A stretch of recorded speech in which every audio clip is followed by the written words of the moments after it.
All right, good morning, everyone. We are back with another edition of Hot Lap Yap, the interview series portion of the Splash and Dash Morning Show.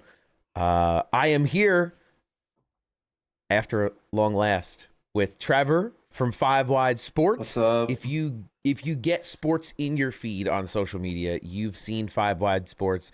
You know Five Wide Sports. You've seen these edits and been a part of this content. So it's dope that you're here, man. Thank you for cutting some time out for us today to kind of just chop it up and learn more about what you do and why you do and how you got to where you are. Because I've seen your content in my feed forever. Before my time at ATYL, before anything. So, tell me a little bit about you, man. What got you into the whole motorsports space, and then eventually content and doing what you do? Well, man, we've been going for about 6 or 7 years now. Um, Started over on YouTube, like most of the creators, and started with little like 30 for 30 documentaries over there, and um, worked our way over to Instagram, is where we're kind of based out of now, and having a good time over there with some edits, some nostalgic posts, and like you said, you've probably seen them. You might not know my name, but I know you've probably seen that content if you're in the NASCAR space. So you do a lot of the montages and the vintage stuff. I've seen a lot of your like carousel content where you're going through like different track facts and stats. That's a lot of the recent stuff. I mean, you said you've been at this for 6, 7 years, so I'm sure it's all gone through many different iterations, different versions of what you've done.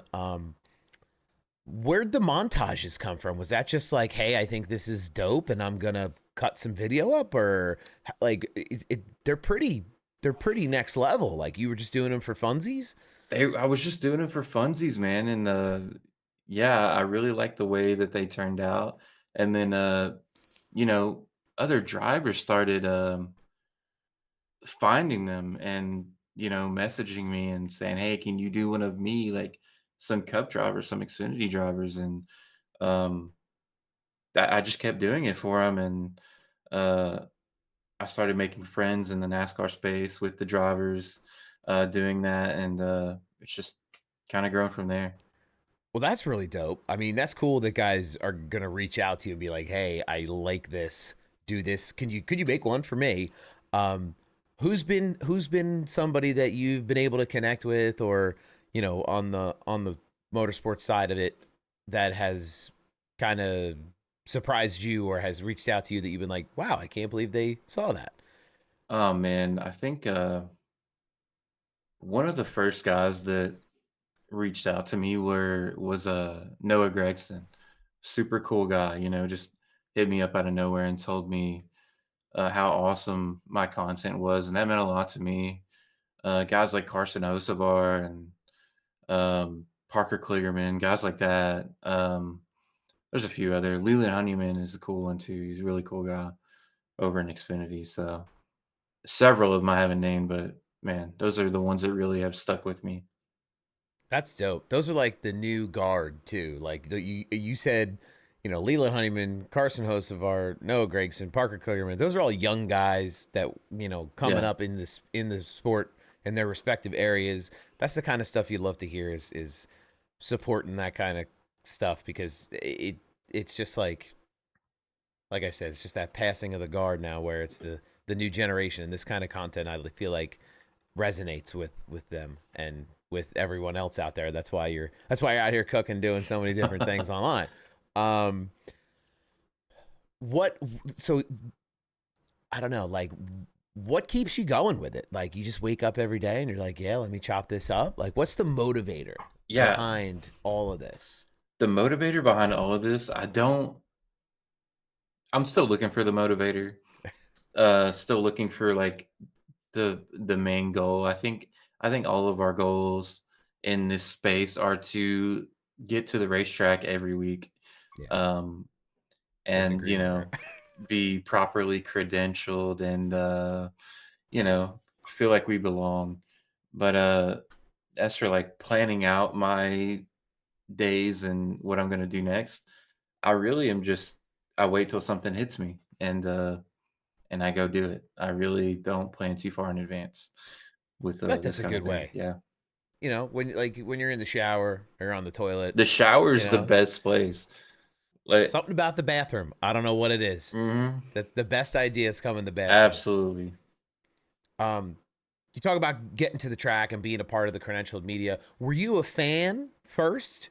Is that how this all worked for you before the video stuff? You grew up watching racing and you come from a racing background, or what's going on with that?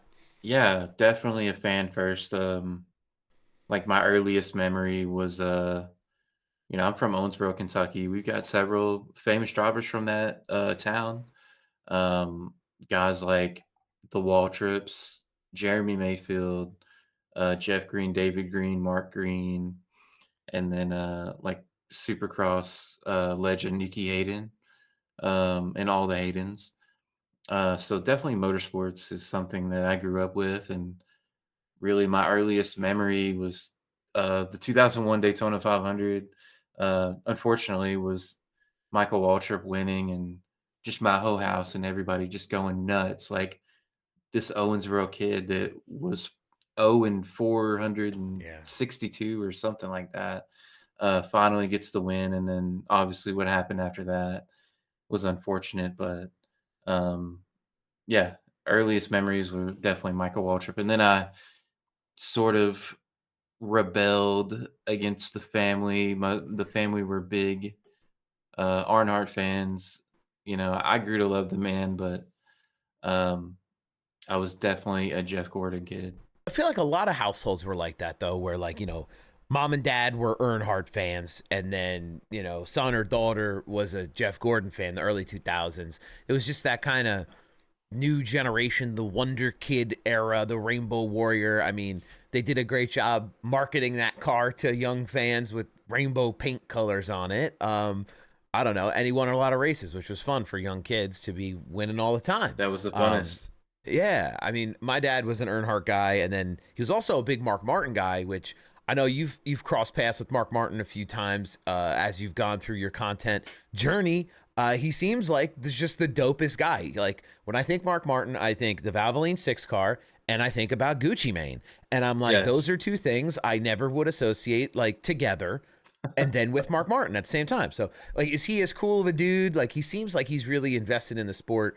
When I hear him talk online and on radio shows and things like that, he seems like he's just super invested in the sport and just wants to see it, thrive. However, he can kind of give his 2 cents and be a part of it. Like, what has your experience with him been like? oh man, I mean, Mark Martin personally, I don't really know him like that, but we definitely shared a few messages, and he interacts with all my content. He interacts with a lot of people's content, which is very important in my opinion. But Yeah.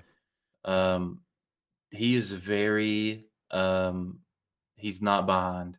That man is ahead of the curve, and his son Matt runs the Mark Martin archive page, keeps his dad his legacy alive, and shares content every day. So we did like a little collaboration about a week ago with some legendary photos, and I thought it was awesome, and awesome that they let me do that. And they're actually in the middle of writing a book for Mark, so I'm excited to Oh, read that. okay. I think Jeff Gordon is gonna do a what do you call it, like a Like forward yeah.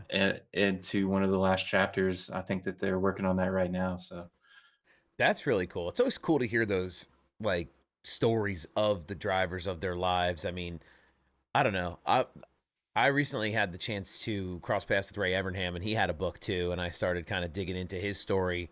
He's from my area, and his history with not just the success he had at like the highest level in the Cup Series, but throughout his career doing different things. It's interesting to kind of learn about these people. Like you said, you don't really get to know them personally. Then you kind of read about their lives, and it gives you a kind of a different look into what they were all about, which is kind of cool. Which is cool. That's what autobiographies and those kinds of things are for. But in our world, in our industry, the motorsports industry in general, It feels like most of the people are regular people with Mhm. extraordinary opportunity. So it's cool to hear them react to those situations in life. Yeah, yeah, absolutely, man. Like with a guy like Mark Martin, the older I get, I touched on being a Jeff Gordon fan as a kid, and then when your guy retires, like, how do you pick a new driver? And then Oh, it's this really is the battle. yeah. This is the question that everyone asks themselves as they get older. Yeah, so you'll pick your favorite driver, but um, the older you get, it's really for me, it's been determined on who uh treats me right or is good to me or guys that will reach out to me and things like that. That's how I pick my drivers now, and um guys that I never thought would be some of my favorite drivers are uh it's kind of weird how that works out. Yeah, I mean, you said you were a Waltrip fan growing up, and what how has that kind of shifted for you? Because you do a lot of content about a lot of drivers, so it's hard. I feel like I talked to Taylor and people at ATYL about this, and it's like we try not to like wear our favorite driver on our sleeve. It's Yeah. easier if that driver's retired, like for me, Yeah, literally what are you I wearing was about to say, what are my you wearing right favorite there? driver on my sleeve. Little They Truex. retire. Yeah, yeah. I mean, once they move on to Mhm. the next phase of life, it's like okay, But have you who is your guy right now? Oh, man. It's gonna disappoint a lot of people, but, I'm still just as rebellious as I was when I chose the rainbow car. Um, definitely since Jeff Gordon retired, I am a big Logano guy. Okay. All Big, right. No judgment here. big Logano Yet. guy. Sorry about the Martinsville thing. I don't know if I've even been able to rewatch that clip in the last however many years. It's tough. It's tough shake. Gave us Yeah, a tough shake. it did. I don't know. I don't know. No, I feel like the older you get, the more you learn to. I've learned to like appreciate Logano. I didn't appreciate the Martinsville thing, but I've learned to appreciate his driving style Absolutely. overall. Him and like Kyle Busch and some of those other drivers that when I was growing up, like you watch them and you're like, Jesus, no, please stop these guys, stop them from wrecking my driver. But then I think you learn as you go along what they're all about. How'd you land on Logano? Like Oh, rainbow, man. yellow, Shell, Pennzoil, what like the gravitating force in your fandom? What was that?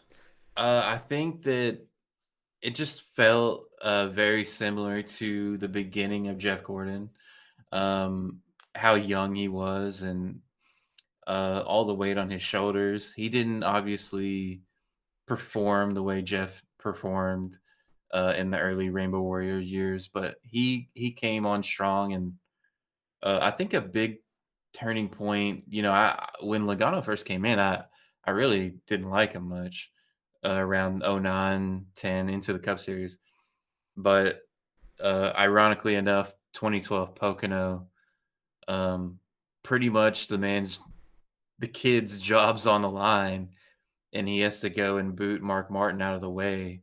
The guy, he was Mark Martin's protege. Mark Martin's the reason why he's here, and Logano. You could look at this five different ways, but Logano doing that, I think it showed that he had a lot of balls and um, to do that to the nicest guy, Mark Martin. Yeah. I just kind of liked it. A lot of people hated on him for it, but you got to see where he was coming from. I mean, Yeah. you got to do it. I mean, people say they'd wreck their own mom to win a race. I mean, but Logano There's a went lot of out there guys and like that. yeah, I mean, Logano went out there and pretty much showed it. I mean, There's a lot of guys who say it, and then there's when the opportunity comes, they might not do it. But he's definitely one that is not. I don't think he's really ever shied away from. I need to move this person to win, or I need to go to this place that others won't to win, or try to win. And I think that's part of what makes him super unique. That's why he's a three-time champion, though, because he takes those chances. Um, you know. absolutely, yeah. So you talk about how Logano is kind of your guy and that process of getting there, how he's a young guy and he's coming up, and he kind of gave you that Jeff Gordon kind of vibe as he was kind of scratching and clawing his way up through. Um, Is there a driver that you hold near and dear that you haven't had the chance to work with that you'd like to? Oh man,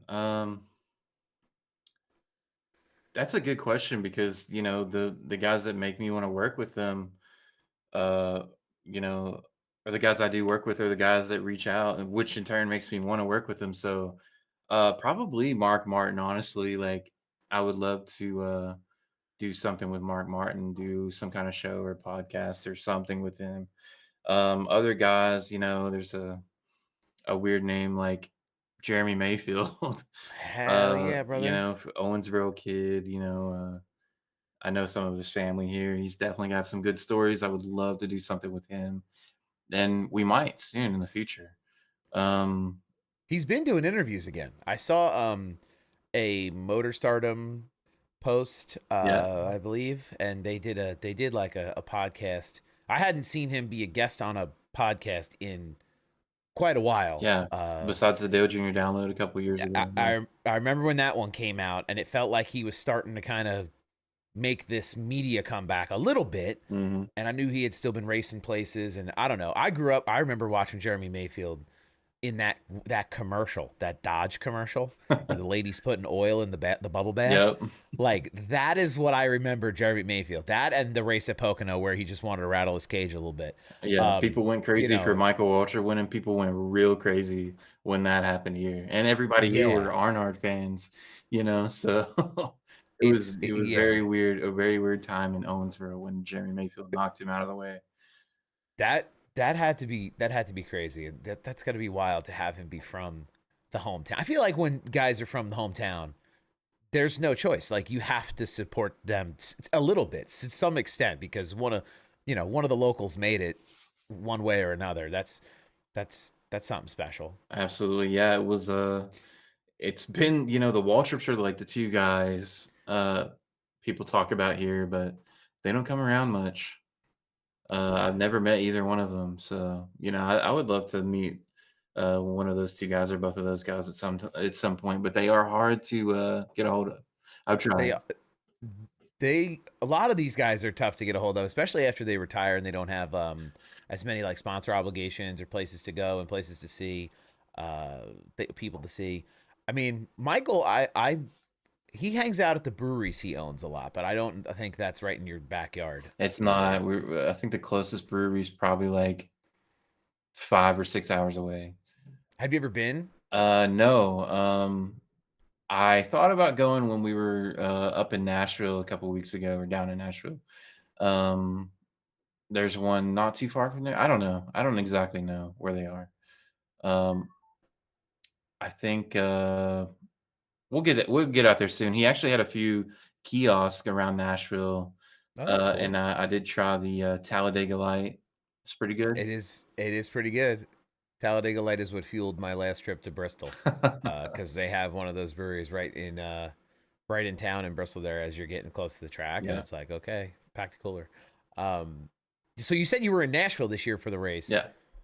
I heard a lot of good things about Nashville and that facility and that track. Mhm. I'm not close enough to go to that race like by car, but it's becoming for me as someone from the Northeast one of these tracks that looks like it's one you have to put on the bucket list.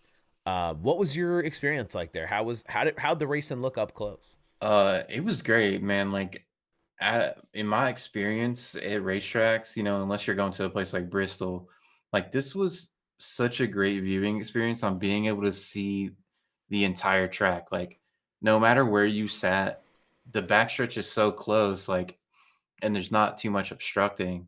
You could see all the way around the track, no problem, pretty much no matter how low you sat, unless you're like down by the fence.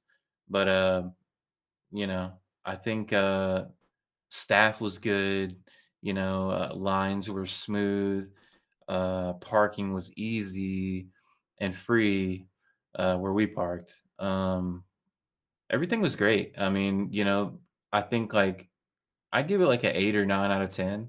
I Okay. think the only thing that we tried out some, seats off of turn 4 and into turn 1, those they have some, like, high school bleachers out there.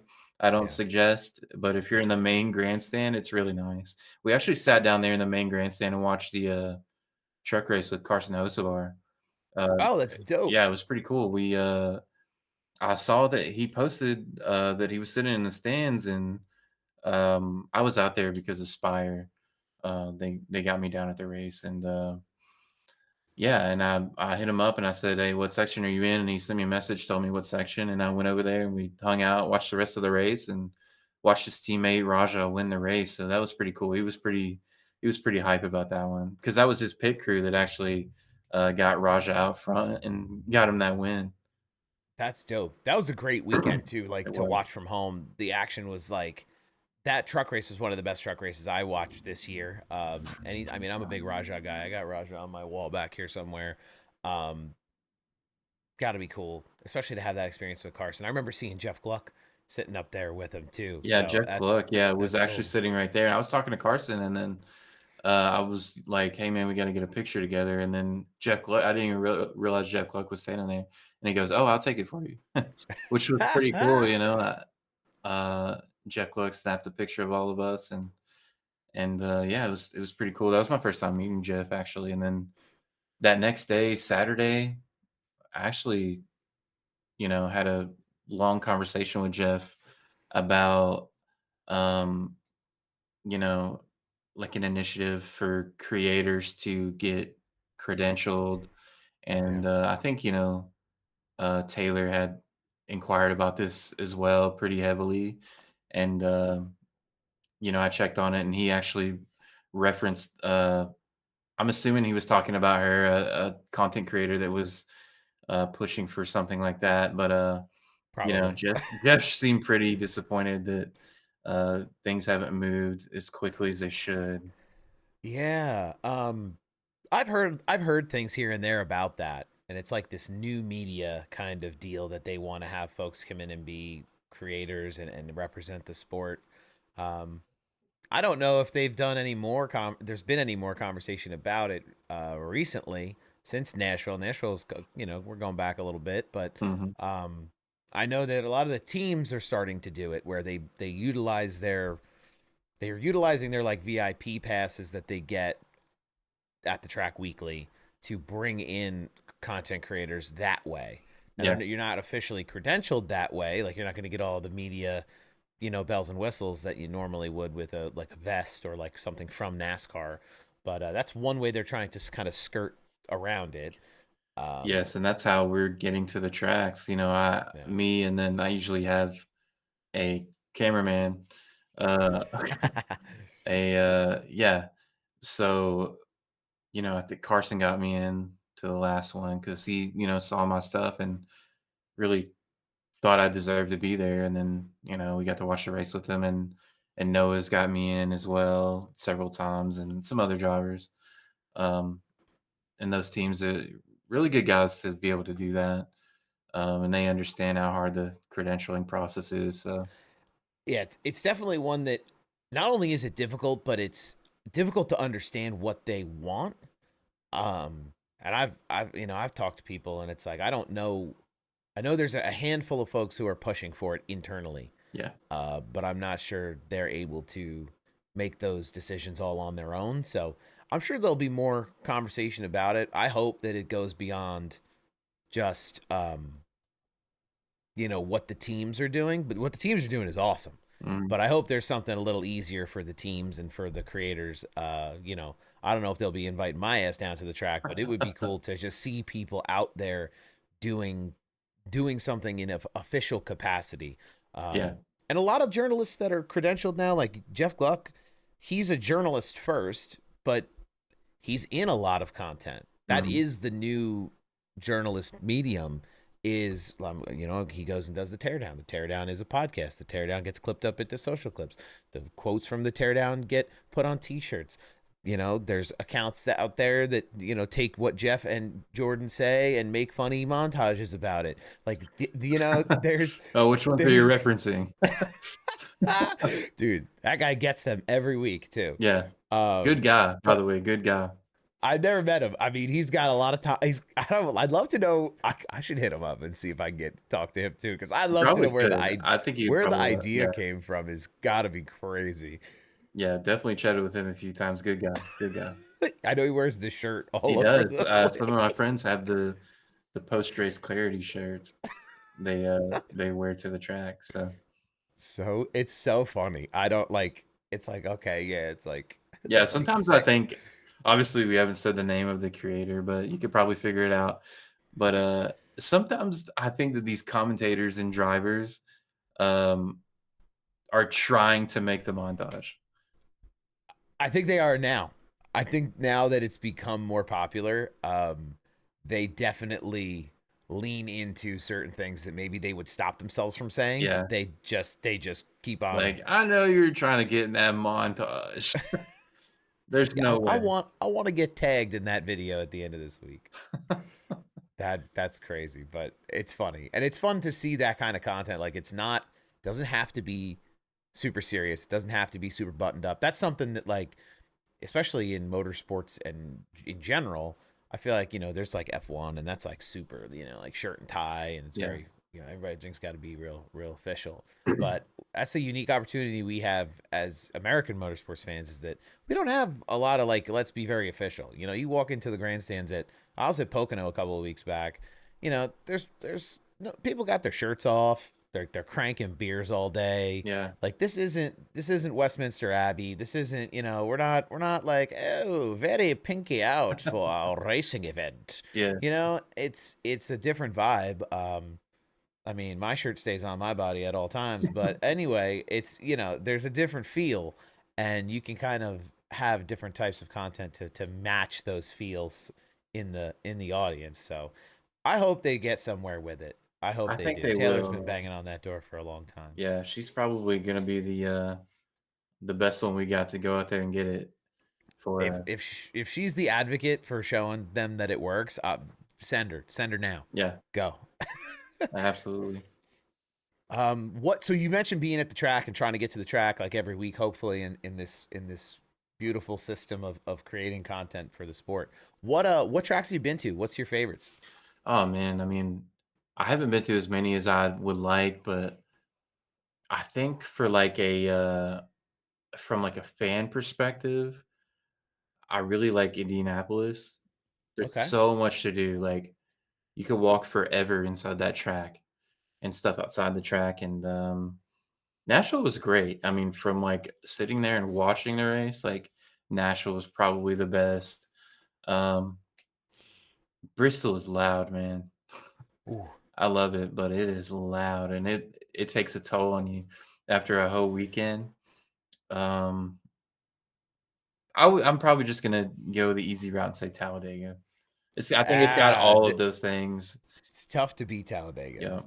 It's tough. I honestly haven't had my true infield experience, last time well, one of the last times I went to Talladega was, I actually my best friend had a +1 to meet Jeff Gordon. So, I had never met a NASCAR driver before. So, this was, like, 10 years ago. Um, and he said, "Hey, like, I got a +1 to meet Jeff Gordon. You gotta be here tomorrow, though." So, I get off work, like, we're in a pizza joint. My family had a pizza joint. So I'm covered in flour and dough and whatever. And I jump in my truck and I drive 7 hours straight to Talladega through the night. I get there at 6 AM and we're meeting Jeff Gordon at 8 AM. I've never been to Talladega. Okay. So I meet Jeff Gordon. I'm still covered in flour. Like like they're I get a one-on-one with Jeff Gordon. He signs a couple things and I'm like, Jeff kept calling the restaurant was called Brick House, and I had a Brick House shirt on. He kept calling me Brick House. Uh, That's awesome. and Covered in yeah, flour. and they were like, "This is my hero." And, by the way, all of your heroes are a lot shorter in real life. Okay. I love that. Jeff's a great guy, but man, I when Not as tall as they made him look on TV. exactly, yeah. Um, yeah, when they were doing the group photos for the, whatever they were doing, They made me stand behind everybody because I was the only one not wearing Jeff Gordon merch. I'm just wearing a pizza shirt, like, dirty. I'll have to find that picture and send it. Did you tell him the story of why you were still covered in I flour? did. He was calling me Okay. Brickhouse. I was like, "Yeah, man, I got off work and drove here to see you." Like Like, dude's through already the heard, night. like, 500 stories a day. He does not care about my story, but, That's funny. I mean, enough to call you Brick House is yeah, pretty he good. did sign my hat and took some good pictures with me, so That's funny, man. yeah, man. Nice guy. Yeah. Yeah, I mean, that's the other part of it is, they tell you don't meet your heroes for other reasons besides maybe they don't come up to the height Yeah, expectation, but I don't know. I've had good experiences meeting my heroes for quote unquote, for the most part. yeah, I think it's all about like for me, it's all been about the situation. I got the chance to meet Kevin Harvick one time yeah. and Kyle Busch one time in the garage kind of area, Dover. But these are, they're like going somewhere. Yeah, Like they well, need how to be yeah, out on the grid. So but it's how not like was you're going to get that? the time. Well, It was cool. Bad It was experience it with was them though, like or good? it was good. It was just like a hey hi how are you? Yeah, It's yeah, not like a hey let's chit chat. Hey and they go hey and then I've met Kurt Busch before. mhm, He's a cool dude. He spends a lot of time stopping and talking, especially like sponsor activations. Um I everywhere I happen to run into I just run into him places now. yeah. It probably says more about me drinking Monster Unleashed Oh, yeah. at the track that I shouldn't be drinking because he's always at those activations. So Well, what about um, your main hero though, Martin Truex? oh, I did get the chance to meet Martin Truex Yeah? Jr. at a New Year's Eve party this past year. Okay. He showed up a little later than the rest of the crowd naturally, so Sal was a little juiced up, but super nice guy. His Good. his other half, she I guess like saw how like speechless Sal was because I've been watching Martin Truex since like 2000. When did he go into the Bush series? Like Bush Oh, series man, days. like, we're talking like '03 or Oh, something. three when he was in the one car and in the 56 car. That's Yeah. how long it's been going on. So it's like, yeah, she was super cool. She saw that Sal couldn't get the words out of his mouth. She was like, "Let's all take a picture." And I was like, "Thank God for this sweet woman who's gonna save me right now from missing this opportunity." So, Good. and I don't know, that was a really fun experience. He had a big smile on his face too, which is, you know, seeing Martin Truex Jr. smile in his final year of Cup racing was like seeing a shooting star. So, Yeah. it was He it was was getting that cool Paul to. Menard thing going on. Oh man, I thought his face was just gonna be permanently like stone, just like angry face. But no, it was cool to meet him, and I just had the chance to meet Ray Abraham last weekend. Yeah, I Not saw for that. How the was weekend that? prior. Yeah, that was cool, man. He's a really cool dude, just a Good. regular guy. Good to Um, hear that, really. just a regular guy. He sat at a folding table with his son and a couple other folks, just signing books, and he made it very clear you don't have to buy nothing from me. He had hero cards and just I'll sign anything you want. You bring it up here. We could chit chat. People were asking him about what he thought about Northeast Modified Racing. They were asking about Ryan Priest. They were asking him about drivers from up this way. And he spent time. He had to have been there till like 9 o'clock at night. Like he was the official starter for the modifieds, and then he went back to the table during the race, and people were still standing waiting to talk to him. So, Man, I would have but loved to meet that guy. Like, I probably will someday. he's cool. He's cool people. I think my favorite thing about him is, he's just casually talking, but he wore one of his championship rings, Oh, the yeah. Gordon ones. And this thing is just like, you cannot miss this thing. And I was like, this guy is a baller. This guy is crew chief godfathered. Like this is it. But Yeah, he's super cool. He's yeah, super, super. definitely one of my, uh, heroes growing up, being the crew chief of my favorite driver, Yeah. and then he goes and starts his own team and gets the Owensboro kid, Jeremy Mayfield, Yeah. to run with them, and, it was, well, I mean, things happen, you know? Things happen between Allegedly. them 2, and, I wasn't there, you weren't there, and who knows? Nope. But, Still cool though. Still cool that still cool. that something started with the For that sure, yeah. relationship You and talked working out about, together. yeah, meeting your heroes, like, um, one guy I never thought I'd be a fan of. Uh, I said that we had a pizza joint, my family did. We had another small we still have it, a small sit-down restaurant in downtown Owensboro, and I was in the front of the house, uh, greeting people as they came in, and then a guy comes in. This is like the day after a Pocono race, all the way in Kentucky, and Okay. it's Matt Little hop, Crafton. skip, and a jump. Yeah, Matt Matt Crafton. Crafton just walks in, and I'm like, "What are you doing here?" Like, in my head. This is far from Pocono. He's got some family in here in Kentucky, but, yeah, I said, "Are you Matt Crafton?" You know? I mean, I knew it was Matt Crafton. He says, "No," and he's holding a Starbucks cup, and the cup says "Matt" on it. I'm like, "Okay," and I was like, "Not Matt Okay, Matt Craft. I was like, Okay, not Matt "Not Matt Crafton. Crafton, can I get a picture with you?" And he was nice, man. He actually, came in there several times and, you know, ate at my family's establishment, which always helps us out, and, I mentioned to him briefly when he was leaving one day, I was like, "Hey, man, like, bring me a shirt sometime, bring me some merch," and he was like, "Yeah, I got you." He said, "What size?" I said, "Large," just thinking nothing of it, and then months went by, and he never came in, and one day I was sitting in the bar in the restaurant, and I heard the door open behind me, and then a shirt gets slapped over my shoulder, and I look down, and it's like a big 88, like, and I hold it up and turn around, and it's Matt Crafton, and it's like his dirt modified shirt, and he's like, "I didn't forget, man." So That's cool. super awesome. I mean, Matt Crafton gets a lot of hate out there, but I'll never forget that moment. So he's definitely one of my guys, just for the way he treated me. Um, Super cool guy. Yeah, that's the cool part about it is like you get to see the other side of it because I don't know, like I feel like people get the wrong impression of a lot of drivers where they put the helmet on and it's like go to wartime, and then outside of the car when they're in their regular lives and they're dealing with their families and their racing careers, like you said, like he runs a dirt late model, like he's doing other things in his life, like you get a different person in Hmm. those moments too, which is cool, and it's like that's what I've come to appreciate about like I being I don't know. I don't have a favorite driver really anymore. I feel like I have a lot of drivers I like because of the guys that they are.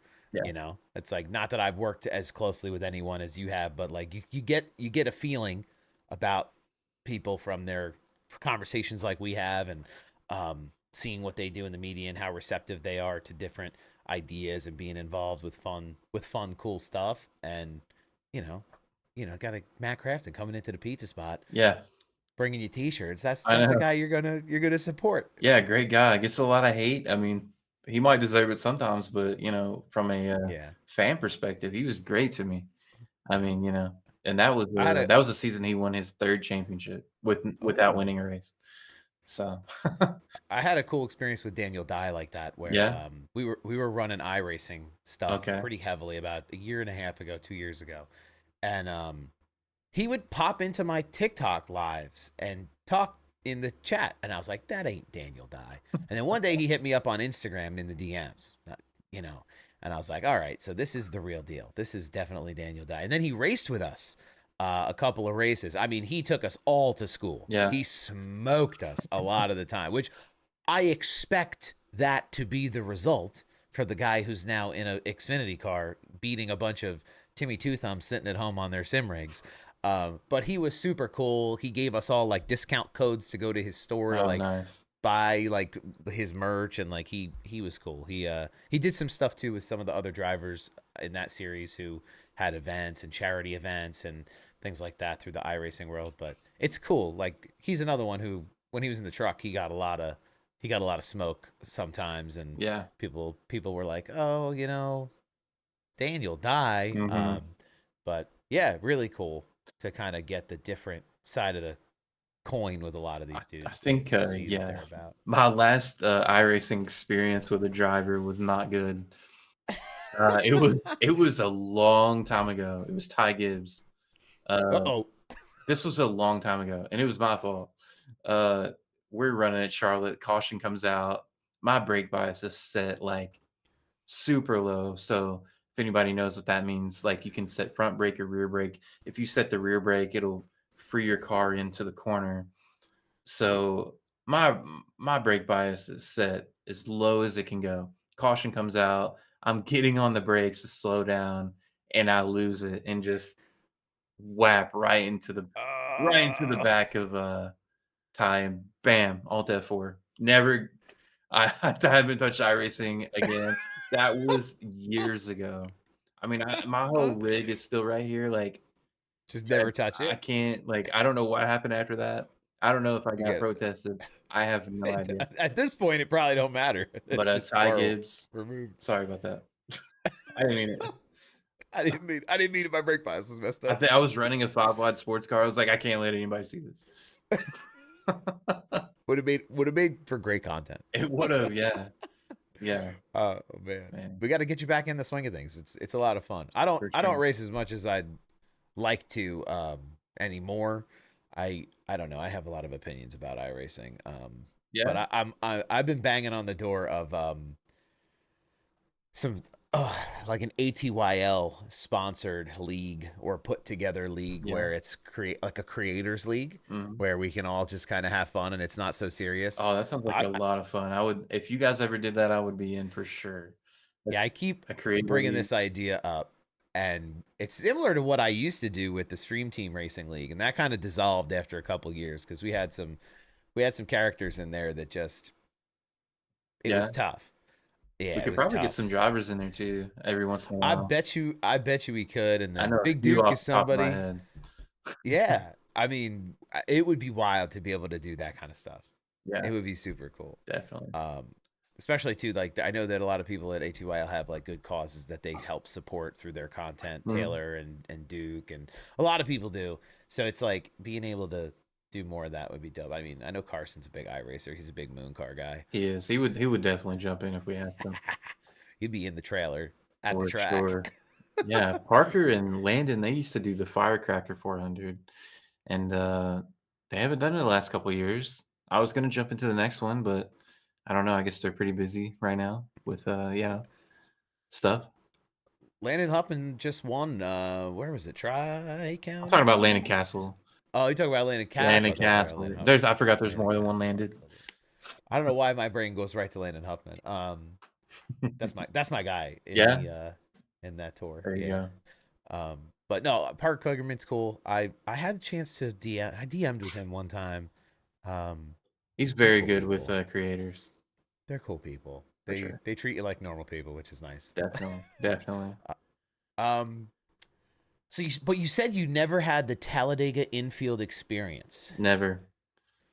When are you gonna check that one off your list? It's coming up soon, huh? It sure is. Like, It's when is coming it? around. August, September, October? I don't know, sometime like that. Something like that. Sometime in that 90 days.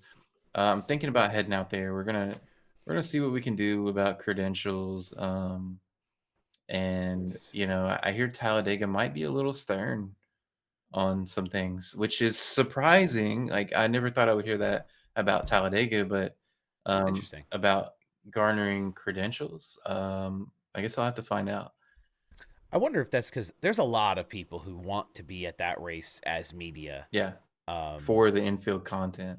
for that. Yeah. Yeah, for that content. So that race is on October 19th Okay. this year, or the playoff race. So I mean, it's a party, man. It's something. I camped it one year and Mhm. did it, and yeah, it's everything you hear about and then some. It, it's something different for sure. Is there you talk about maybe going to Talladega? Are there other races you might have in the lineup like coming this year for yourself before the This season draws year, to a close? probably Indy. Thinking about Okay, Indy coming up that's a soon. couple weeks away. Yeah, should probably get started on that. Uh, like I said, Talladega. I've actually never been to Daytona, Oh, so we've you should got that coming go to up in that. 4 or 5 weeks. But, Yeah. should my first Daytona experience be at the 500, or, I don't know. I, it's I don't know. It's kind of like what you said earlier about Indy, where there's so much happening at the track and around the track. At Daytona, I went for the 500 a couple years ago, and I mean the energy at the 500 is unreal. I Yeah, can't really compare it to other races at Daytona because since I've only been to the one, but anything you want or need to have or have to have, the place is packed. I mean, it doesn't even matter what week it is. The place gets packed out for anything. There's so many like dedicated race fans that want to be there. They have the museum going on next door. Yeah. They have like everything you want to know about Daytona is right within, throw a rock and you can hit it. Infield's really cool there. We took a trip into the infield and just walked around one day. Not like there's nothing like Talladega, but there's some cool people out there camping and having a good time. And um, yeah, I don't know if it's a good time to go in February, but if you can go anytime, I feel like Yeah, might be a little I don't might be a little warm going, here to the, Coke Zero 400. I don't know. in late in the summer. Yeah. Yeah, I hear, February's not too bad for the 500, but it sure is nice to get out of the cold yeah. too. If you're cold in the winter in Kentucky. For sure, yeah, it's been banging about 90 plus every day for the last 2 weeks here, so, Oh, man. you must be blowing it our way because it's been like that here too. It's Yeah. yeah, it's gross. It's gross. Every weekend when I go to the racetrack, somebody passes out in the pits. That's been the last couple of weeks. Oh, I gotta man. wait. I gotta wait. They gotta get the EMTs out there. Yeah, It's like, oh, it's maybe it's too hot for this. Maybe it's it too hot to might wear be, I don't fireproof know. pajamas. Yeah, and then you got the guys in the cars, it's way hotter for them too, and I don't know how they do it. yeah, but definitely, trying to get to Talladega, trying to do more in-person content, um, that's one reason why I'm doing this with you now. I Yeah. really like your stuff, and, I'm, trying to do some more stuff. I've been doing the grid rival stuff and, balancing on some tires and taking some spills, and, yeah, actually, last night, I actually, went on my local radio for the first time. I've never been on live radio before. How So, how was that experience? I was a little bit nervous, just talking in front of, however many people were listening. I have no idea. I just know that this station is broadcast across Owensboro and all the way to Nashville. So, you know, thousands of people. It was pretty nice. I mean, it- pretty good experience. Just trying to dip my toes into anything I can in person. I know it's not in person; it's just my voice, but No, but it's anything. having the experience of going into the studio and getting in there and being a part of what's happening at the station. And then, Yeah, as you grow as a creator and you do things on the radio, there's opportunities to go and meet these listeners. I have a friend who's a local, radio host, and I came from that background early on in my career, and it is a ton of fun if you can be a part of it. In that way where yeah, you're on the radio and then people listening to you to come up and talk to you and see at events, and yeah. it's very cool. It's very unique experience. And you done it once or twice? Are you gonna keep doing it? What's that looking That like? was my first time ever being live on the radio. And they actually had the show out at a bar. So the bar sponsored the racing show, Oh, okay. and so we had to do it like on a stage in front of a bunch of people. So it Oh, was, it was kind of nerve wracking.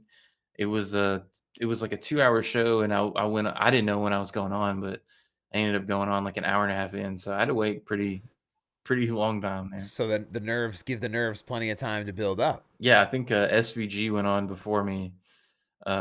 It was a pre-recorded interview, which I guess Okay.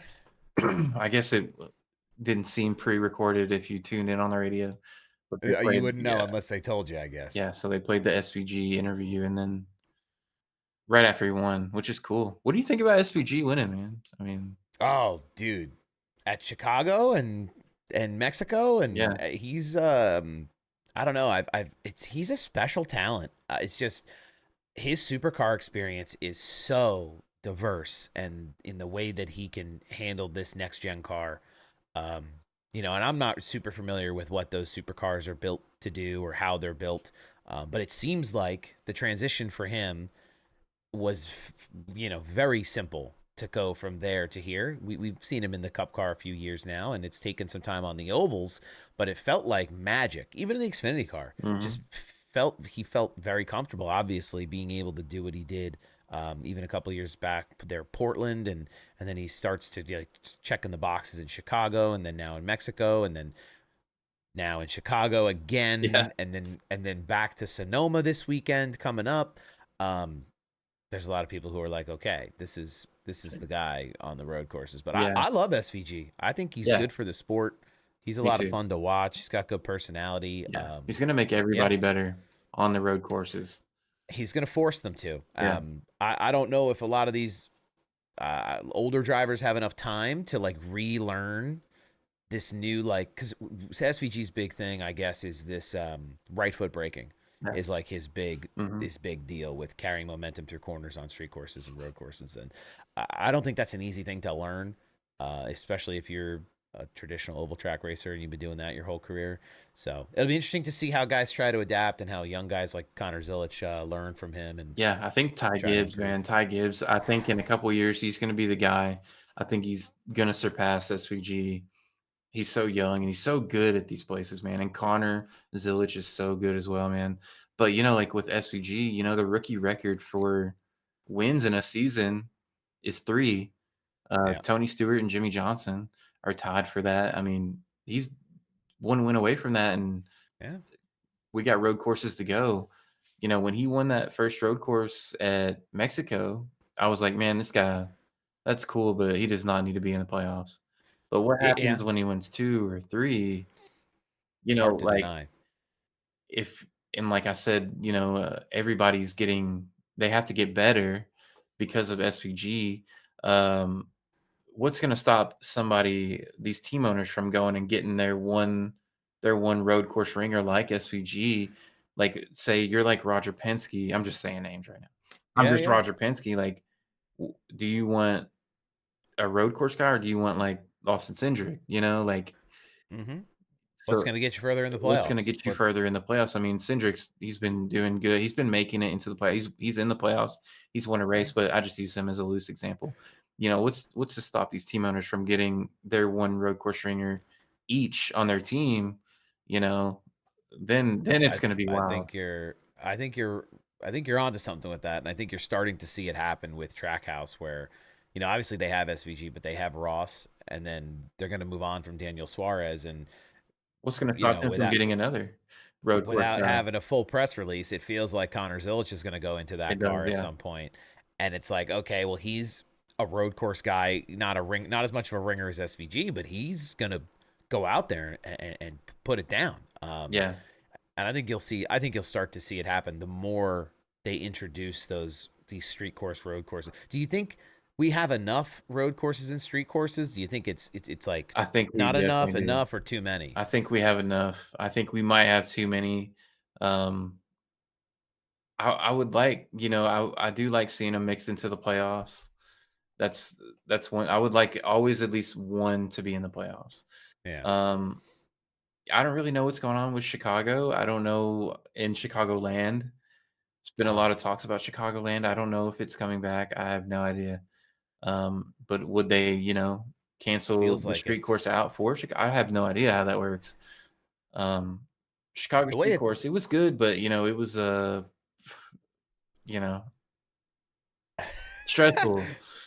Yeah, for sure. I mean, the racing product I felt like this year at Chicago was the best we'd seen in 3 years that they've been there.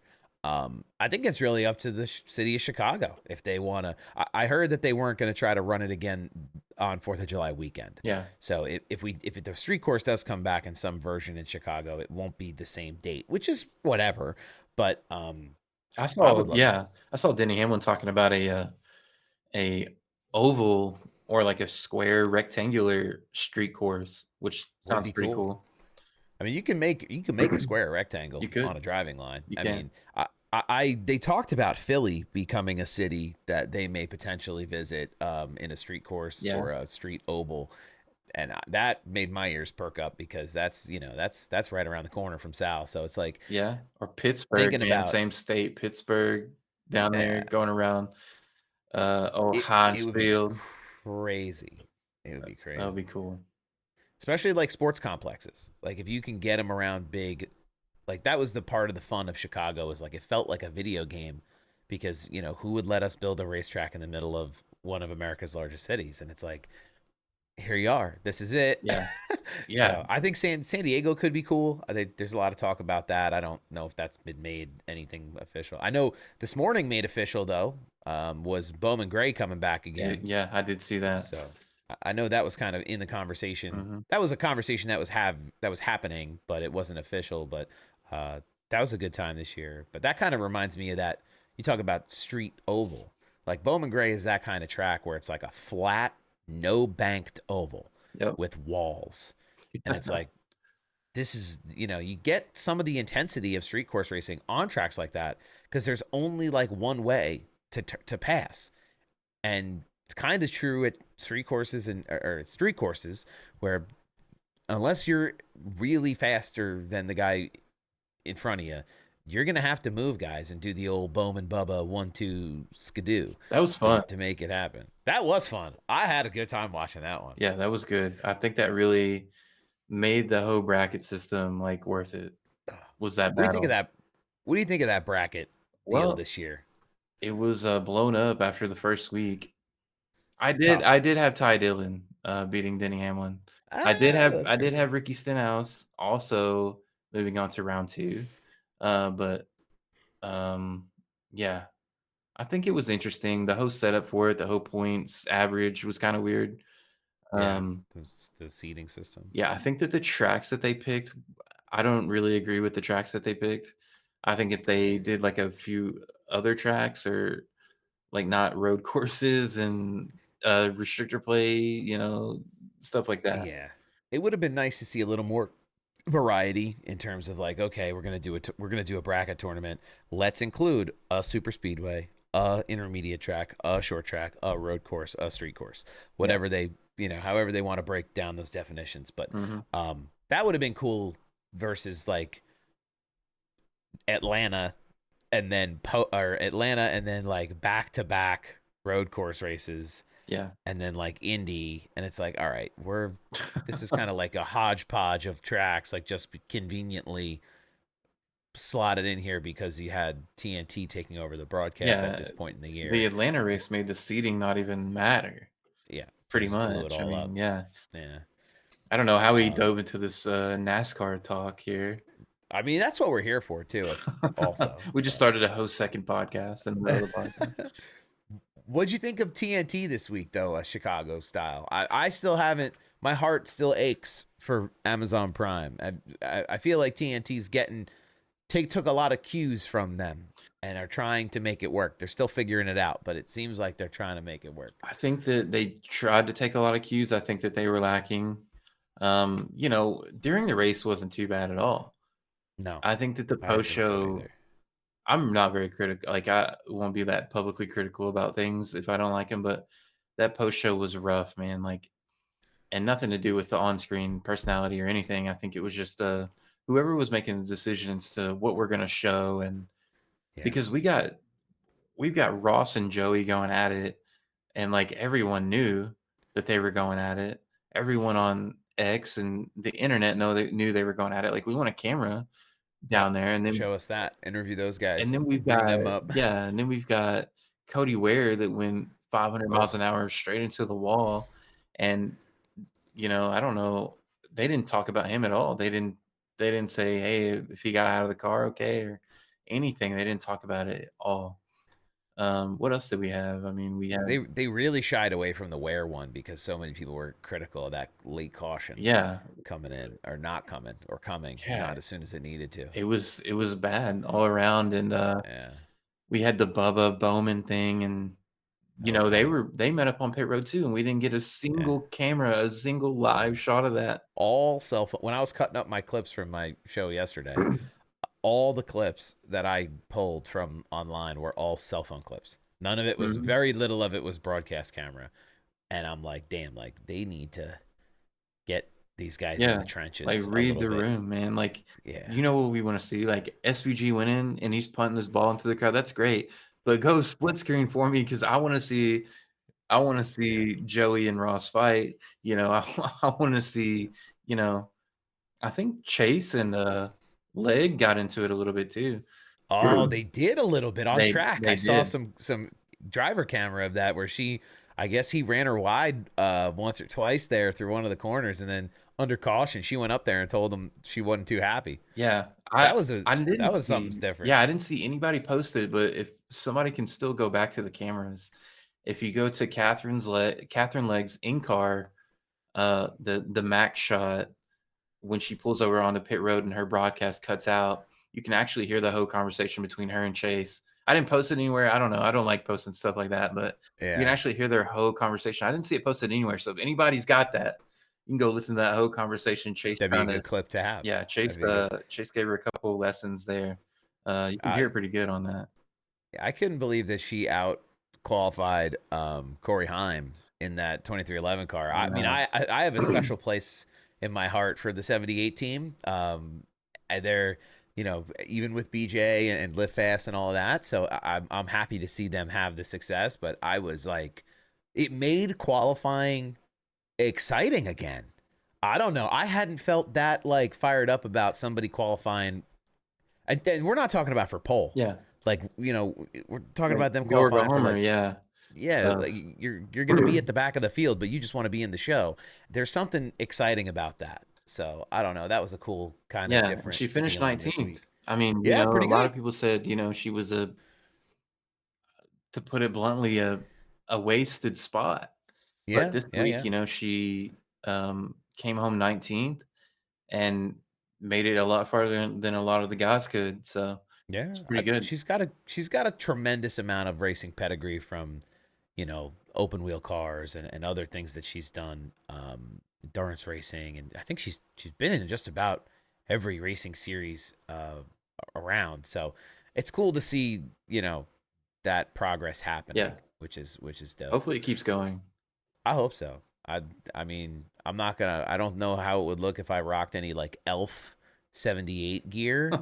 It might look a little Yeah, not strange the most for wearable me. sponsor Not for me. For for other folks, merch. I'm very happy they Yeah, get to enjoy that. Maybe something that we can integrate as we go along. But I'm happy to support them. for They're sure. cool people. So tell me, what is your hottest take right now? I ask this to everybody who I do these with. What is your hottest take about the sport or about something you've had on your mind? We've talked about a lot, but there's got to be one thing that is your keystone. Like, oh my God, this is his opinion. Oh, man, my hottest takes, maybe I shouldn't elaborate on them. Joey Logano's championships matter. Well, Okay. of course, they do matter. It Despite the road to how they yeah. got there. Maybe that's the part that needs to matter. Everybody had the same rules. Why does he keep winning? Everybody, Jeff Gordon is the greatest driver of all time. Okay. Um, and it's gonna take a mountain to get me off of that opinion. Um, when you have to go out and race in your first race with Richard Petty, and then you're racing with Earnhardt, Mark Martin, Rusty Wallace, all those legends, and then you move on to race Jimmy Johnson and and all these guys in the new era, Kyle Busch, like all the greatest drivers ever he raced with, Yeah. and still win 93 races, 4 championships. Obviously, Jimmy came in, the guy that Jeff Gordon handpicked. He owned the car, so that's got to count for something for Jeff's legacy.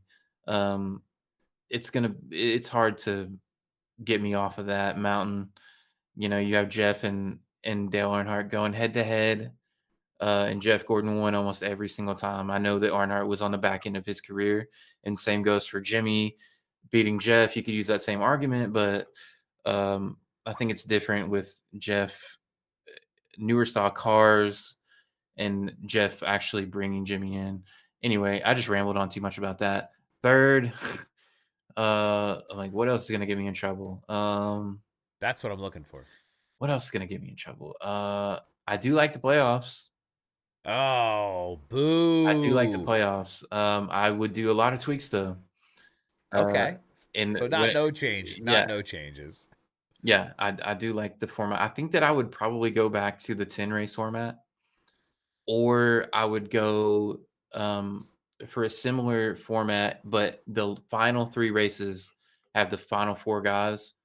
racing for points all the way through those last Okay. 3 races. Um, so whatever 3 away is, they're all dead at 0, they're all even, and then we just race for points all the way to Phoenix or Homestead or whoever's the final race. Um, Stage racing, I think that we should have no restrictor plate stages, because it does we had the fuel mileage. I think you should still get points at the end of the stages.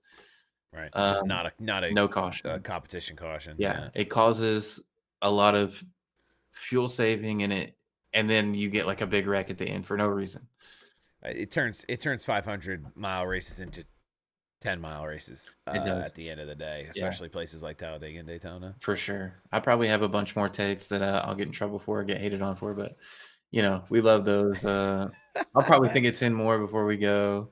what we need. We need Trevor a Bayne was content a lot better series. than everybody thought he was, okay? He's been a killer on pit road too, He by he the way. was, yeah, he was great. He's he's awesome on he's been awesome on TV. Absolutely. Was Ricky Stenhouse should be in a top-tier car. I'd love to see him run in a top tier car. That high Yeah. car has been fast this year for him. Yeah, and it wouldn't be fast if he wasn't in it. I probably not. Uh, Probably not as fast as it is. what else we got here? What else we got here? Man, in-car talent, driving a car. It's hard to beat Carl Edwards. I think he might be one of the best ever at wheeling a car. Just like That was a good raw one. talent. Um, I'm done. I feel like there's about 50 I could think of off Oh the top yeah, of my head, but yeah.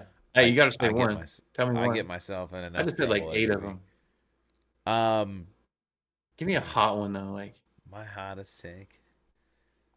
I don't know. doesn't have to be Without the getting myself hottest. in too much trouble. It's hard when you're on I the spot. Yeah, I think that's not true. I think that the Xfinity cars are a better product than what we get in the Cup car. I I thought don't we know were if looking that's for a hot takes, not I don't know if facts. that's a hot take. Yeah. Oh, I we can heard a take that. quote one time. I guess I'll give this one. Okay. I heard a quote one time that you can find Cup level talent at any short track in America, Yep. and I've started to believe that Mhm. as time has gone on, and I've been to local short tracks. So maybe that's my hot take, is that a lot of the drivers that we have throughout the national series, It could be they better. could there could be other people with other names and other faces in those cars doing the same thing. Not So only that, but maybe, the people in the stands as well, sure, NASCAR, they've got a lot of people from iRacing, guys like William Byron, but there could be a guy up in the stands that's just as good as everybody. there's a handful I could think of that I used to race with that would blow everybody's Oh doors off, man, me too. and it's like Money talks. the money talks. That's at the end of the day, like, oh, I want to be a professional race car driver. Do you have a lot of money? Like, okay, Yeah, good luck. I guess that'd be my hot take, is that I think that the talent pool is bigger than people realize it is. It's like, it's so hard to do. It is hard to do, but there's a lot of people doing it. absolutely. Um, and I guess like one of my final questions always is, I always like to make this connection, Okay. or to see if there's a connection. What do you drive? What do I drive? What was your first car, and what do you drive now? Is still a question. First car, I'm the second owner. It's a '89 Dodge Dakota Sport. Black, roll bars, lights on the Oh top. It looks it yeah, looks dude. like Marty McFly's Toyota. I still have it out in the garage. I'm never gonna get rid of it. It was my stepdad's. He bought it brand new in '89, handed it down to me, and man, I love that thing. I always say you're gonna know I'm rich whenever I'm driving that thing. Whenever I get that thing fixed up, back going right. And what I drive now, a 2012 Challenger RT, orange, Okay, so bright you orange, the five got that wide orange. 5 wide orange. Is that where the orange came from? Orange is my favorite color. Oh, okay. I got orange. So it I makes got sense. orange everything around here. Orange logo on the five wide. Um, yeah. Uh, Orange car. It had to be orange. That's sick. No, so you kept it sporty, Yeah, even though it's loud too, straight piped and I always try to see if that connection is there because I work in the automotive aftermarket when I'm not doing this. mhm, So, but not everybody is bought into okay, fast cars on track, fast cars at home. Um, and it's always interesting to hear who is and who isn't and why. So some people they just love the racing. They don't particularly care to go out and spend X number of dollars on a Camaro or a Camry or yeah. a Mustang. You know, in your case, it's more Mopar, which is I think is cool, and they're For coming back sure. into the We are sport a now a little at Mopar a family. time. I've never Yeah, in between that truck and this Challenger, I've just had Dodge Rams. I had a, '03, '04 Dodge Ram and then went up to this Challenger, so and my brother, uh, only Mopar, Rams, Chargers, so that's the connection that's there in the sport is the brand loyalty to the OE and like I at home I drive a Honda and a Mazda. I have somehow collected two vehicles for one there individual. you I go. haven't figured out how that happened yet, but Excited you about know, Dodge coming back too. yeah, that's gonna be sick. I hope I mean, not to like keep us here longer and longer and longer, but I think it's cool to talk about like, oh, he's coming back because you hear a lot about like even as we haven't really gotten into silly season yet, but you hear a lot about Rick Ware selling and charters are kind of moving around and there's Mhm. charters stuck in legal battles and stuff like that, and it just gives an OE, a new OE, a lot of opportunity to look more and more appealing to teams where it's like, okay, the guy I don't remember his name, but the gentleman who just purchased Rick Ware Racing is the co-owner of Spire, Mhm. and he now wants to maybe make a change potentially. Who knows? Yeah. I don't know. But like it sure would be convenient for him to go to NASCAR and say, "Yeah, we want to be the first new OE team. Like what do we have to do? What are the charters?" And try to navigate that world in a very complicated, a very unconventional system of charter dealings. I don't understand it totally and I Yeah. don't talk a ton about charters because I don't get it and I don't know the Yeah. legality, It's above but my pay grade for sure. yeah, it seems like there's a lot of opportunity, especially for Dodge, and especially that Ram is coming back in the trucks. And Mhm. I saw there's Greg Van Alst just started a truck team. Yep. I'm curious on that, and then Thor Sport. They jump They around a kind of lot. they got kind of pegged as the first one to be like, okay, Yeah. if anybody jumps ship, it's gonna be them. Mhm. So I'm interested to see how that goes. That would be really cool. Yeah. I can't wait. All right. Where can people find you on the internet? You're gonna I find mean, me at Five Wide Sports everywhere. YouTube, Twitter, Instagram, TikTok, wherever else we might be. I can't remember all the places, but all the social. all the social. Yeah, we're primarily on Instagram, but we'll probably be making a little return to YouTube soon.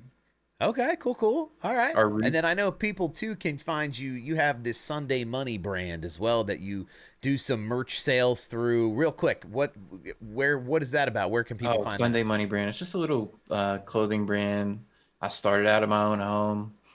Um, just some good nostalgia, some Arnhardt, some whatever on these shirts, and yeah, I'll. That's always linked in the bio on Five Wide Sports at Sunday Money Brand. So yeah, definitely getting into the clothing business is there's a lot more to it than I ever could have imagined. We've had printers break and chemical spills and fires, and it's been a mess, but I love it. That's cool though. I mean, those are some wild things to deal with Yeah, as you're getting things off the ground. But I mean, hey, it's really cool. I see I see the stuff that you sell on those pages, and it's really very nostalgia driven. It's different than what I see out there from other shops, and yeah. it's cool to have as part of your content, and then as part of your presence online that you're really that in tune with the industry and the sport. So, super cool stuff there. I've actually given several shirts out to a lot of drivers. I remember when I launched that brand, the first purchase I had, I still remember it coming across my phone. I made the announcement, "Hey, I'm making shirts." I had a notification from Noah Gregson. that he bought 2 of my shirts, and I messaged him immediately. I was like, "I can't believe you bought my shirts, man." He's like, "Man, they look so dope." And then, I sent him and he liked them, so You got to do that. You got to print one of Carson Hocevar flipping off Lane Riggs yeah, in the truck. I should, man. Absolutely. I did give Carson a shirt when I was down in Nashville. I gave, it was, Dale Jr. flipping off Robert Yeah. Gordon. That feels like it's his vibe. It is, for sure. That's dope. Cool. Um, any other shouts or any other final thoughts before we pack it in? Uh, Man, I feel like I shouted at everyone. I mean, All right, I like it. yeah, We covered a lot. yeah, shout out to Sal for having me on. Let's Great go. content. Uh, no, always appreciate it. I appreciate you, taking the time and doing this. I know it's been kind of a journey to do it, and you're following your process online, and what you make has been really cool to see from the consumer side. So I'm really glad that I was able to kind of talk to you and get a little bit of perspective about who you are, Yeah. the fingers behind the keyboard and getting it all done. Mhm. So I appreciate it tremendously, and we'll have to have you back and do some fun stuff hopefully in the future together. And yeah, we'll keep on working, and make sure you're following at Five Wide Sports, and stay tuned to the old Sly Job channels for more of these conversations, um, as we go forward this year. Awesome. Thank you, man.